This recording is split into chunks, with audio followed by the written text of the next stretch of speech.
Il faut parcourir 1500 km à l'est des côtes australiennes dans le Pacifique Sud pour atteindre la Nouvelle-Calédonie. L'archipel gravite autour d'un axe central, la Grande Terre. L'île principale s'étire longuement sur 400 km.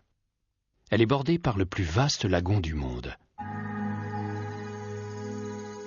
À l'abri du récif corallien, le lagon couvre un espace 1,5 fois plus vaste que l'île qui l'entoure. La Grande Terre, surnommée le Caillou, n'est pas née d'une éruption volcanique. Elle s'est détachée d'un bloc continental qu'elle formait avec l'Australie et la Nouvelle-Zélande. Les origines de l'île expliquent la formidable richesse minérale du sous-sol.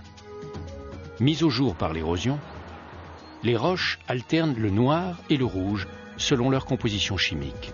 Mais aucune ne peut rivaliser en intensité avec le bleu du lagon. Parmi les oiseaux locaux, le cagou est emblématique. Il risque de disparaître car il est incapable de voler pour échapper aux prédateurs, jadis inexistants. Le bleu de l'océan et toutes ses composantes ont été réunis dans l'Aquarium des lagons, ouvert en 2007. La vie dans le lagon repose sur un équilibre subtil entre les différents acteurs. Chacun maîtrise à la perfection la technique du camouflage pour se fondre dans le décor et échapper au regard du prédateur à l'affût. Le récif de la Nouvelle-Calédonie méritait bien un tel outil pédagogique. Richard Farman. La Nouvelle-Calédonie recèle parmi les plus grands ensembles récifaux du monde et notamment vraisemblablement le plus grand lagon du monde, donc une mer intérieure enchâssée par un récif barrière quasiment continu tout autour de la Grande Terre. La particularité de la Nouvelle-Calédonie, c'est aussi de s'étaler sur plusieurs degrés de latitude et de longitude, ce qui fait qu'on rencontre dans les milieux coralliens une faune et une flore qui peut aller de pratiquement tempérée, voire tempérée froide, jusqu'à des eaux quasiment équatoriales dans le nord. Dans le lagon, l'arrêt Manta déploie toute son envergure.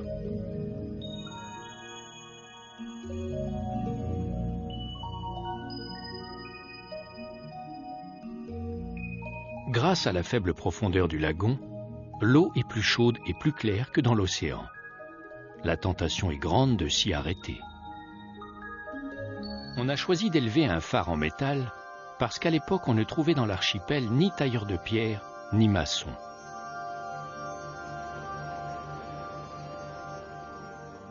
À 70 km au sud-est de la Grande Terre, l'île des Pins.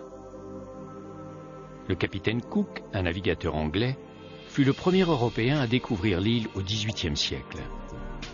Mais il ne débarqua point car son bateau ne put s'approcher des côtes. Le marin britannique baptisa tout de même l'île, où se dressent les silhouettes fantomatiques des pins colonnaires. Le métier est dur. Alors comment devient-on stockman? Ici en Calédonie, on devient stockman, c'est par génération, quoi. On commence dès le plus jeune âge, à peu près à 4 ans, quoi. On se fait traîner par le père. On suit avec un cheval doux. Et puis, ben voilà, on devient stockman sur le tas, quoi.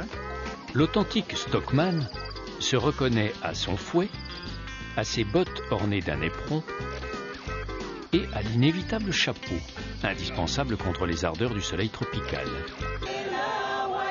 La pirogue traditionnelle équipée d'un pont, d'une voile et d'un flotteur est venue des îles Tonga à la fin du XVIIIe siècle. Grâce à elle, les Mélanésiens ont élargi leur horizon bien au-delà du lagon.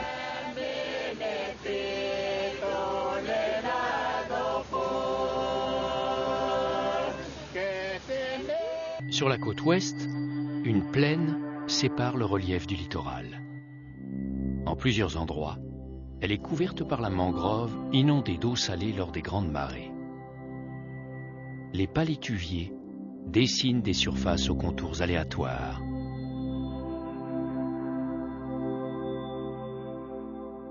Et quand on la laisse faire, la nature s'exprime par grands coups de cœur.